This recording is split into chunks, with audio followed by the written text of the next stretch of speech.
Okay guys, so now we are talking about all the different generations and clones of Kwiksets. And there's a lot of stuff out on the counter here. This is going to be my last video on Kwikset, I believe. It would be like a 3-part series. You've already seen the one where you take apart Kwiksets with the pickle fork. I did a Titan video specifically for the Titan locks, where it has the removable housing. I said core in that video, but it's actually the whole housing that comes out. So we're going to go ahead and move that out of the way just to get it cleared up. Titan discontinued probably in I don't know, 2005ish, something like that. It was around for about 10 years. It had a lot of good Consumer Reports ratings, just because of how heavier it was. So Kwiksets, you pretty much have your knobs. That there are many different manufacturers of these styles of locks. Everybody from Callan to a whole host of other ones. So your typical Kwikset doorknobs here are the same kind that I showed taken apart. And we see, this is the one that I took apart in my pickle fork video. It has the plastic stem. And typically those plastic stem ones came with these latches that were also plastic built. Horrible, I might add. And they have since redesigned this, and it's not plastic anymore, thank God. And I believe they're putting in went back with steel. These, I believe, were primarily used or sold for mobile home use. But since they were sold at big box stores and Walmart, a lot of people bought them and used them for their houses. And obviously this latches, there's just nothing to it. So faceplate kind of snapped in. Horrible latches. Horrible shaft here. We saw in another video that's split. And I'm going to go ahead and clear this up with doorknobs. One of the main things you need to know is to put a doorknob in, or to get it to intersect with the latch, you have to push in the latch. So after you install the latch in the door, hold in the latch here, and that will let you slide the knob through it like so.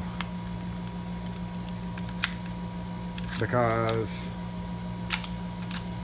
normally it wouldn't come off, it would stop right there, so when you push it in, it comes off. And I think this is broken, so that's why that actually came off.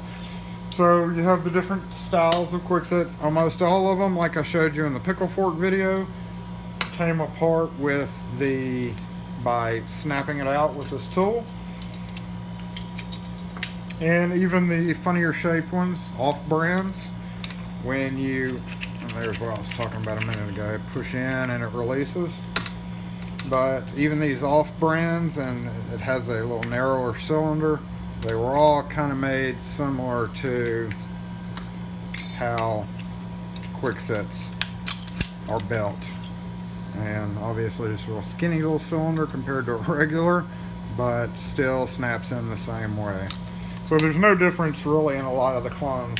Now there is one clone, and it might be this one. I've tried finding it. I have them, I kept one around the shop, just, I don't know why, because it's horrible. Usually I scrap them, but they were, I think, from like discountdoorlocks.com, and they actually did not, they were very sloppily made. I think they cost like $5 for a doorknob, and when it was popular, people would actually brag about getting a $5 doorknob. Not quite seeing how that, but they actually did not snap out this way. They actually had a spring cage on the inside, and you could tell those because when you look down in there, you can see those two little black tabs. But if you go and you do one without looking and you feel around in there and nothing's pushing out, if you get a flashlight, look down in there and don't see those two little tabs, you have to remove the spindle and then turn the key directly 180 degrees so that the key's facing down, and it lets the whole face come out. And there's this little wire mechanism that flips back and forth. And again, those were horrible. I highly recommend getting rid of those whenever you see them, because very sloppily made, and a lot of times they were all keyed to the same key, which was a HUD key. So when you got those, anybody else who had those is going to have your same key. So you definitely want to get rid of those if you had them on a house. And you typically would find that a lot on like houses that have been foreclosed on and you bought it real cheap. Usually the property management will come in and just put all those cheap locks in. So again, almost all Kwiksets, some of them had a little shroud right here. Some of the off brands actually did have a little shroud that helped guard against what they call ice pick attacks. But for the most part, knobs from like say 1950, 60, all the way up till now are all the same. And we've got some Weisers out here. Kwikset, Black & Decker owns Kwikset, and they also own Weiser, and a few years back they shifted all Weiser production to Kwikset style frames. So now when you buy a Weiser or a Kwikset or a Baldwin for that matter in the big box store, you're going to get the same basic frame, the same latch and all that. So the deadbolts, there are again older style deadbolts that used pretty much the same format on the old ones. And the heavier duty Kwikset style deadbolts, you would have two small screws that hold the thumb turn on or hold the inner cylinder on if it's double cylinder like this one, and they are threaded on the inside. For those small screws, you use a flathead and unscrew the screws this way. And again, this particular deadbolt's from about the 60s, so you don't have all these separate faceplates and parts and all that. But you can see once you bury your way down to it, it's the same old standard Kwikset. Now when you take this, the plug holds the housing in, so once you follow this out, the whole housing will come out too. So that's something to be wary of. So we're going to move this aside because we're kind of going quick through it. While I'm on the deadbolt topic, one little problem you run into on Kwikset deadbolts when you're changing them, especially on bar doors, is some of the older bar doors had a very thin, narrow style door. So this latch would go just into it. Nowadays, all Kwiksets come with this adjustable latch, and it's a bigger diameter than that. So you will sometimes run into the problem where this latch will not go into the bar door because it's too thick. So one of the ways to remedy that, sometimes you can take a router bit and kind of round it off on the inside. It's not so easy to do, but it can be done to make this work. But I really wish, that's one thing I always wish Kwikset would make, these narrower diameter latches. And even when you go back to old Kwikset, instead of the hollow, you had two little parts. So that's kind of a, if you run across a really old Kwikset, you'll have a little bit unusual tail pieces that goes through. Instead of it being hollow and then a male and a female, this one actually was a little bit different. But that's really old locks. You almost don't have to worry about that nowadays because those are all kind of getting to the point where you got to replace them. So going back to the clones, I forgot about this LSDA. LSDA makes also a clone of a Kwikset and comes apart the same way. So that's pretty much all there is on that one. And Weiser. So Weiser deadbolts and Kwikset deadbolts are the same. And there's actually a heavier deadbolt, which is the X series, and a not as heavy duty, which is the L series. Doesn't say it on here, but I think it's the L series. The L series is the same as the standard Kwikset deadbolt. So you've got your pretty much new Kwikset deadbolt here, and you can see standard for a 2 1/8 inch hole. Now here's one difference in the two. When you have a smaller diameter hole, this is not going to sit flush because this won't sink down. So you see a lot of these standing off the door like that because of this diameter. One good thing about the Weiser L series is if we look at it, the guard ring is smaller diameter. So if you have a 1 5/8 or 1 3/4 hole, say you're switching out old Kwikset where it used a smaller hole, or old Schlage where you use a smaller hole, this one will sit down in that smaller hole. You don't have to re-drill the door.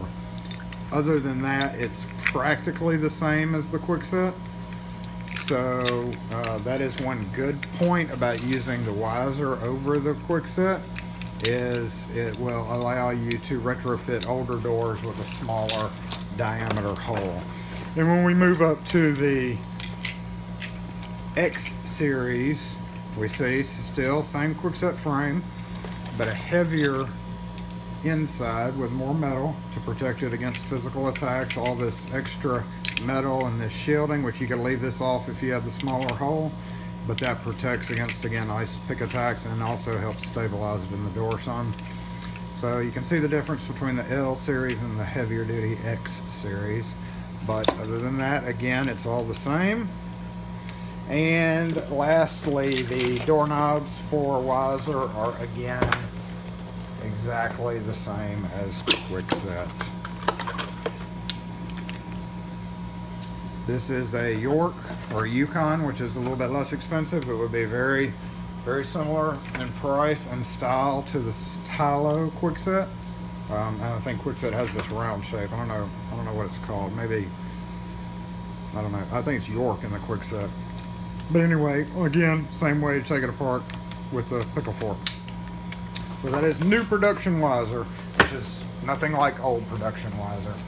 So we are finally going to come to the, because I'm trying to keep this under 15 minutes, we're coming to SmartKey. Nowadays you're going to see this a lot because it's pretty much the most common thing that is sold at big box stores. So when you have SmartKey, you've got lever handles and you've got doorknobs. The doorknobs come apart with the pickle fork. Oh, I should have unscrewed this. However, it's not rekeyed the same. You don't want to take apart a Kwikset cylinder or a SmartKey cylinder. If it goes bad, it's just one of those things where you just replace it, because there is a new generation of Kwikset SmartKey. I think we're in the 3rd gen. The 1st gen was very problematic with copies of keys. This new gen has a different sidebar and has stopped some of the physical attacks that people have discovered with those. But to take it apart, on the knob, see, this has this shield, so you kind of have to go in at an angle and push down. It's a little bit harder to access that because of that, but the extra shield does help against forced entry attacks. So we're going to do that. We're going to do the same thing we did with the regular, and it pops out. But instead of the regular, you've actually got a outer housing and an inner housing. So the one extra step you have to do is there's going to be a kind of a fat clip here.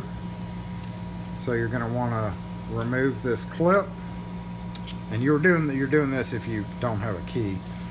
And once you remove that clip, this falls out. You don't want to remove that clip like you would normally do, because then the cylinder will come apart, and there's like, somebody counted them once, there's like 40 something pieces in here. If it's messed up, it's messed up. You don't want to mess with it.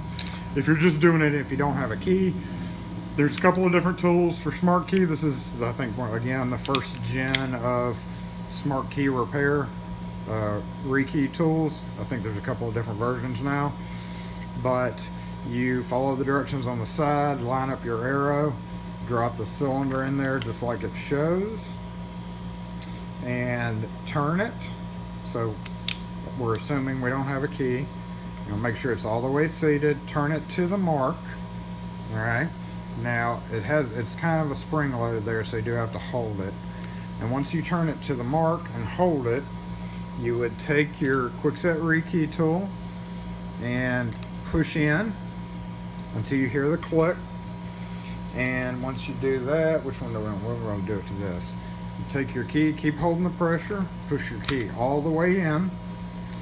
Now, you don't want to pull it, at this point you're still holding it here. You don't want to pull it out because that may interfere with something there. If you have a deadbolt, the cylinder will be, the tailpiece will still be sticking out here.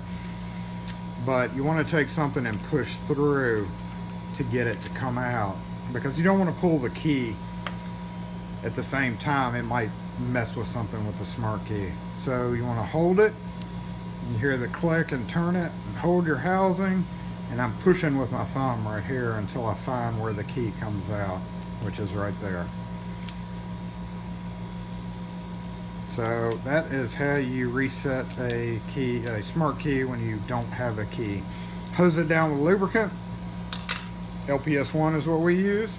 Take it, put it back in the housing, snap your clip together, and snap it in the lock as any other Kwikset. A little bit different on the lever handles. Deadbolt, let me show you this real quick. Like I said, this deadbolt has a heavier clip. Once you take your deadbolt apart and get down to it, you have a heavier brass clip here. I take a little screwdriver, push in and lift up, and your clip goes flying and your cylinder drops out. And again, you would simply drop it in your rekey tool, and we see here we've got something going on. Let's see if we can get a... All right, so automatically that means this cylinder is... something's going on with it. Yeah, something's certainly going on with it. If that happens with a SmartKey, you have a bad cylinder. Toss it. Don't even bother with it. Don't try to repair it. It's ridiculous. You're just going to have to replace the lock. But anyway, what I was saying is with the deadbolt cylinders, you can drop it down in here, and after you set it, you can push out like that. Now, lever handles are a bit different. If it's in the unlocked state, you do not have to remove it from the door.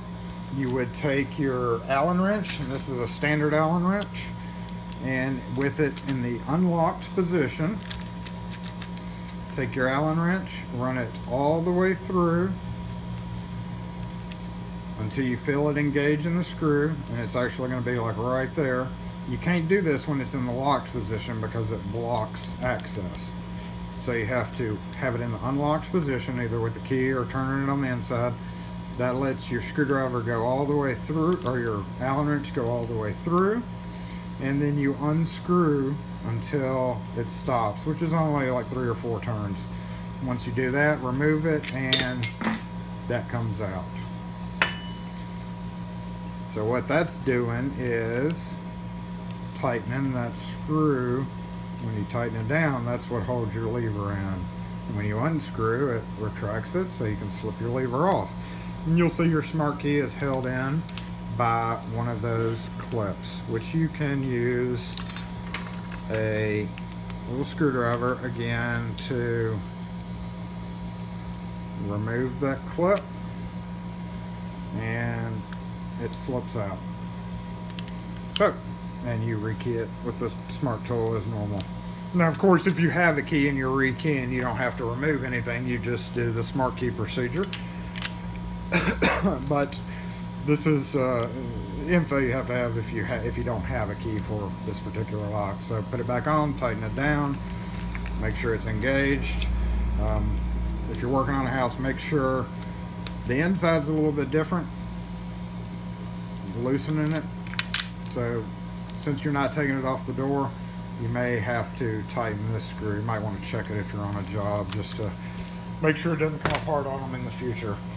Okay, so that is it on Kwikset. I am done talking about Kwiksets, period, unless it's on a job.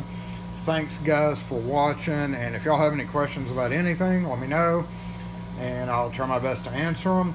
This is by no means a complete Kwikset, but I think I covered almost everything that you would deal with when it comes to working on a site, and I hit 20 minutes, so I'm going to stop talking now. Thanks for watching. Y'all have a good one, and see you next video. Happy Friday.